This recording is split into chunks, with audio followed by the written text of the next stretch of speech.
Today we're going to be talking a bit about circuit riders. Circuit riders were preachers or ministers that went place to place and town to town with the gospel. There were many at the time, and some never knew their names and never knew where they come from. We're going to be talking specifically today about a man named Peter Cartwright.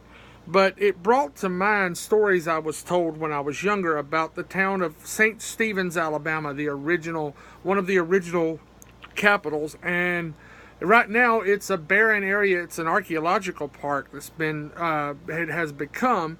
But at the time that the story that I've heard took place, it was a booming town, and there was saloons and rampant things going on that you hear about in these towns of that time frame.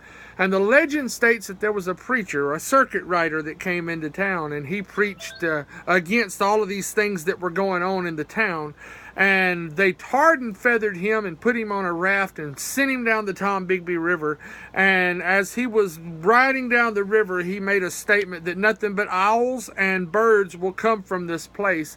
And in a short time, an epidemic broke out, and the town just dried up. It's now barren and a forest, and you can go there and walk through where the town used to be and see the different sites. But this man that we're discussing is Peter Cartwright. Peter Cartwright was a pioneer of the gospel for the Methodist Church. He was famous as a circuit rider during the Second Great Awakening.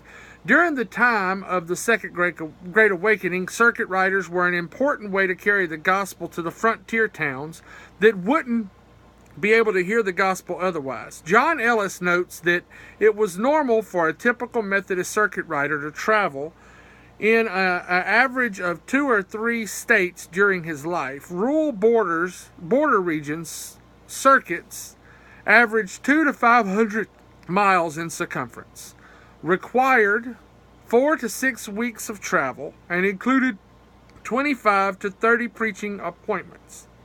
Peter Cartwright was one of the most popular frontier preachers during the time frame. Helped spread the Methodist gospel across the frontier.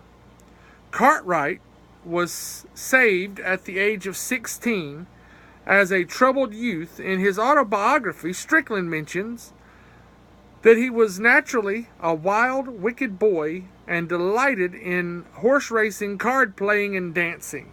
His mother prayed daily for his salvation. According to the article, Peter Cartwright, the colorful preacher,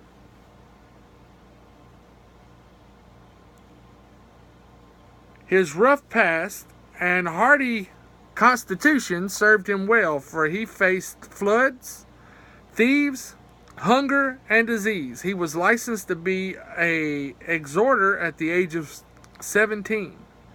According to Jones Clark, Peter Cartwright was but 18 years old when, in October of 1803, he was asked to accompany Brother Lotspeich on the Cumberland Circuit.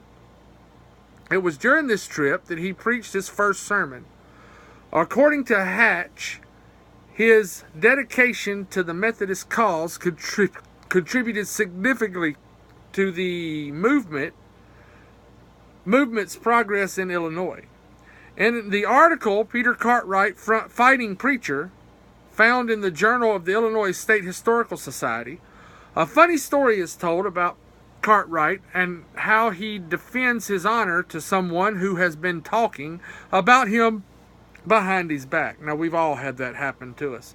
Cartwright was strongly against slavery, and he had upset a great deal of people upset at him. He had a great deal of people upset at him because of this. At the time, the question was being posed in Illinois, who was trying to become a part of the Union, if slavery should be engrafted upon the Constitution. Cartwright has strong opinion about this and often spoke of it during his circuit rides. In his travels, he boarded a ferry to cross the river, and he knew that the ferrymaster had ill against him, and he thought that he would teach him a lesson. The ferryman had said he would drown Cartwright if he came aboard his ferry. Cartwright told the fairy to put away his pole, and now was his chance to drown him. They went at it, and in the end, Cartwright kept putting him under the water until he could recite the Lord's Prayer. The ferryman was so perplexed that in an effort to get Cartwright to back off, promised he would not charge a fee to any other Methodist preacher to cross, and that he promised to attend any revivals held within 5 miles of his location.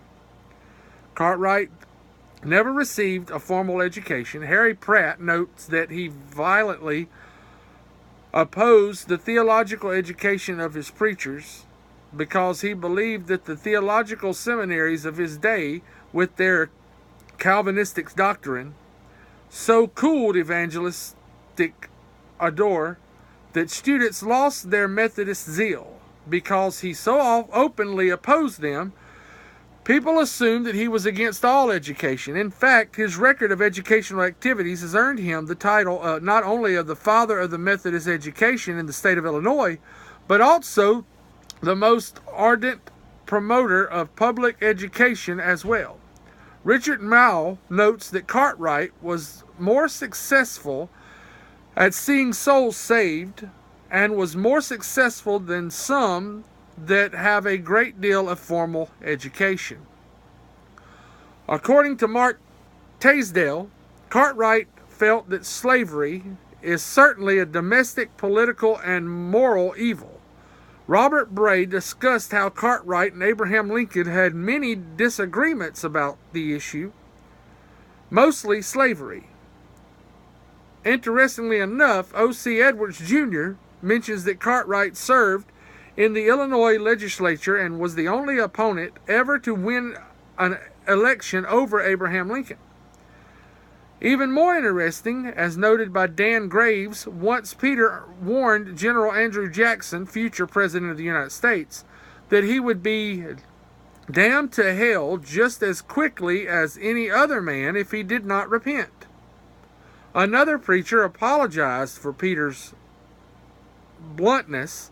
Jackson retorted that Christ's ministers ought to love everybody and fear no mortal man, adding that he wished he had a few thousand officers like Peter, and I wish there were more today in our society that had the backbone to stand up to people in authority as he did. Also, according to a site called Peter Cartwright Facts, Cartwright was elected 12 times to the Methodist General Conference, where he argued against the Methodist sectional split of 1844 and against attempts to curb the power of the bishops over the circuit riding system. Though opposed to ministers owning slaves, he had abolitionist and pro-slavery apologists equally accountable for dividing church and nation.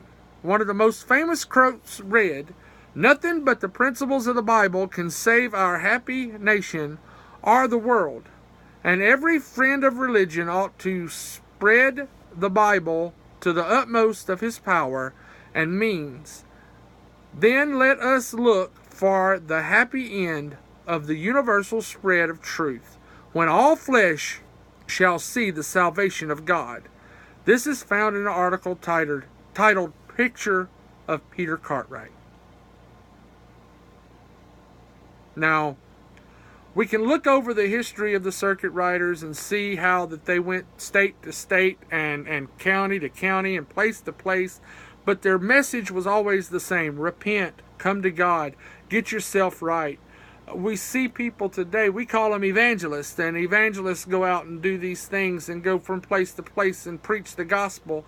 But the circuit riders were riding horseback. They were traveling the wilderness, the desert, the Wild West, as we would call it today. And they were taking this gospel into areas that were rampant with sin and rampant with these political issues that everybody was up in arms about.